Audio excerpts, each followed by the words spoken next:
Pemimpin pemerintah daerah Kota Kabupaten Mojokerto kompak melakukan inspeksi mendadak pelaksanaan pembelajaran tatap muka terbatas pasca penurunan PPKM level 3. Kegiatan peninjauan pertama dilakukan oleh Bupati Mojokerto, Ikvina Fahmawati, yang menilik langsung pelaksanaan PTM terbatas di Sekolah SDN 1 Banjaragung dan TK Negeri Pembina 1 Puri, Rabu 1 September 2021 hari ini.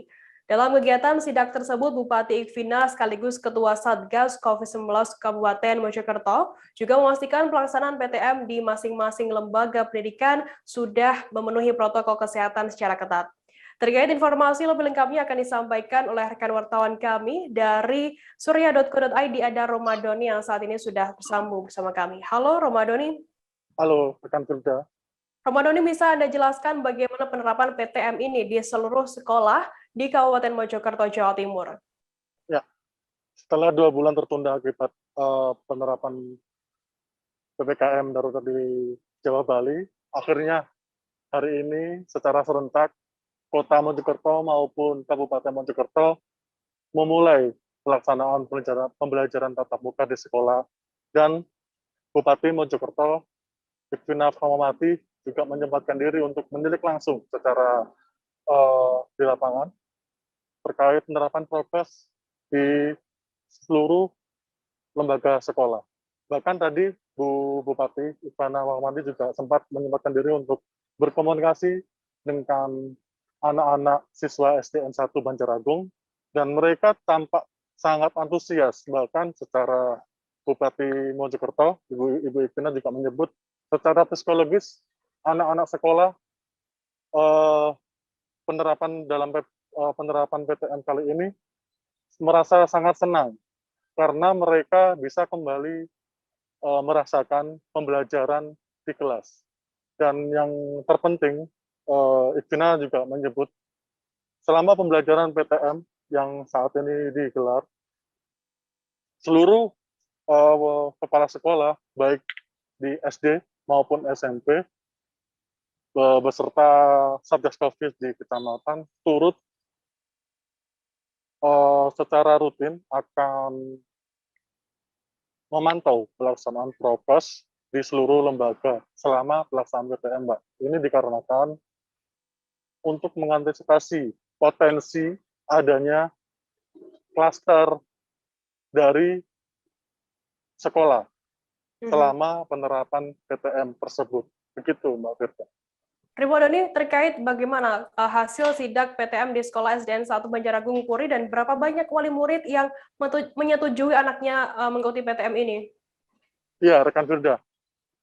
Dari hasil sidak Bupati Mojokerto, Ibu Ikvina Fahmawati, tadi memastikan seluruh sarana prasarannya penunjang prokes, baik itu hand sanitizer, cuci tangan, masker, dan jaga jarak di kelas itu sudah dipastikan bagus.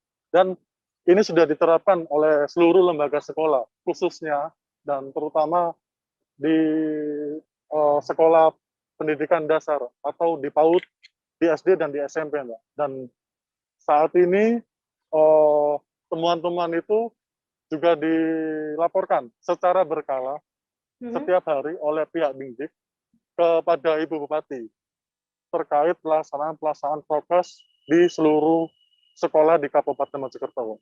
Karena ini sebagai bagian dari tugas dari tim Satgas COVID untuk benar-benar memantau kasus-kasus COVID terutama yang ada di sekolah, karena ini untuk mengantisipasi adanya tadi, Mbak, adanya klaster sekolah saat penerapan PPM tersebut. Begitu, Mbak. Kemudian Romadoni, bagaimana untuk penanganan Satgas COVID-19 apabila nantinya menemukan adanya klaster sekolah saat PTM ini berlangsung? Siap.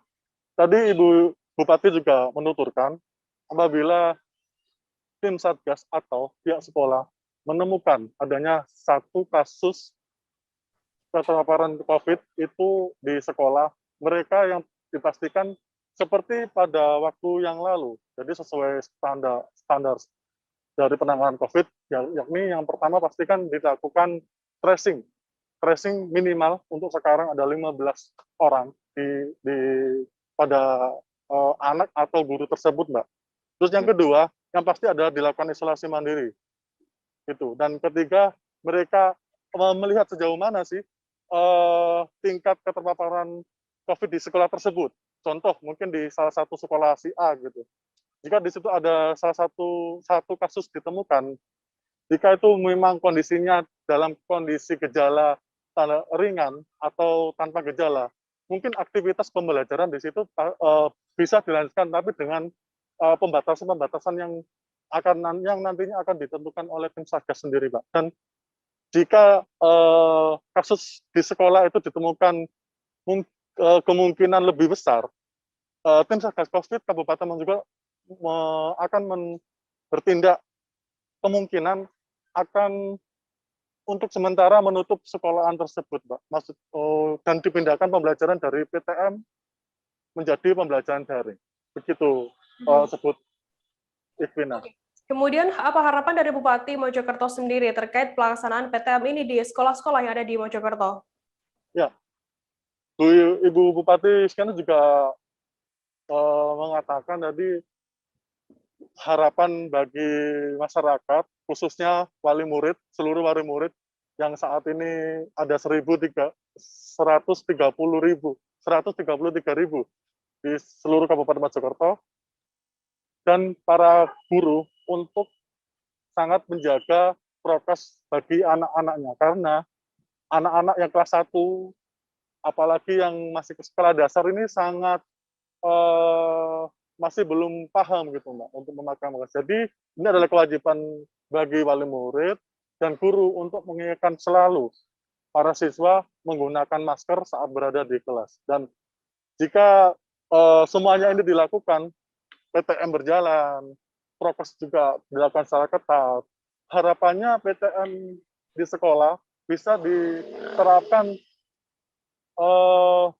selamanya gitu, Mbak. Jadi walaupun dalam kondisi pandemi, PTM bisa terus berlanjut di sekolah-sekolah tersebut sesuai dengan harapan-harapan dari masyarakat, tentunya para orang tua yang sudah mengizinkan anak-anaknya untuk mengikuti pembelajaran di sekolah.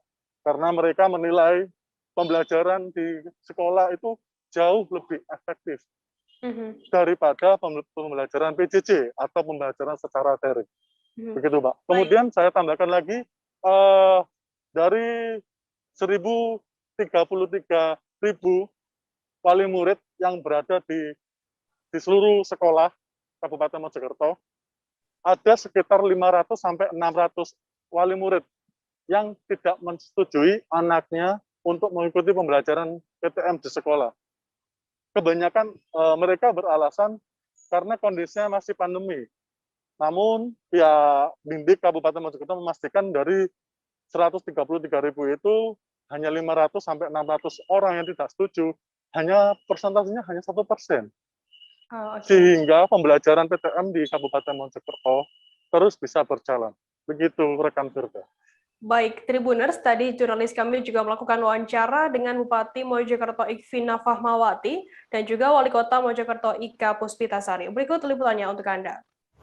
Proses pembatasannya ini juga akan ada kelonggaran seperti halnya PTM.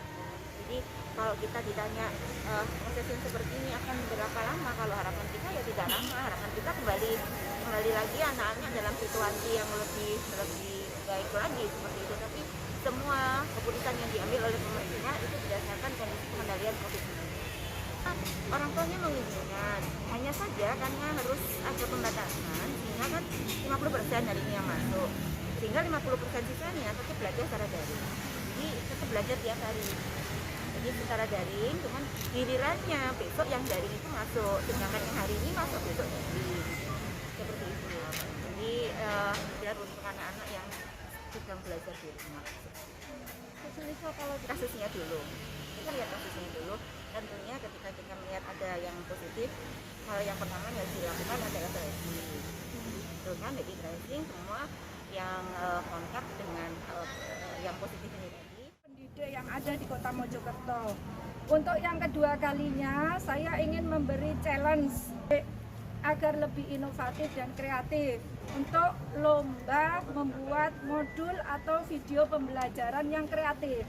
yang sudah pernah saya lakukan di tahun 2020 dan ini di tahun 2021 di tahun ajaran mengadakan kembali karena saya tahu ini tenaga pendidik menjadi lebih termotivasi, lebih bersemangat untuk mengeluarkan kreativitasnya, inovasinya, bagaimana cara mengajar yang lebih efektif, mudah dipahami oleh anak-anak dengan blended learning yang memang perubahan dari metode konvensional ini juga membutuhkan penyesuaian.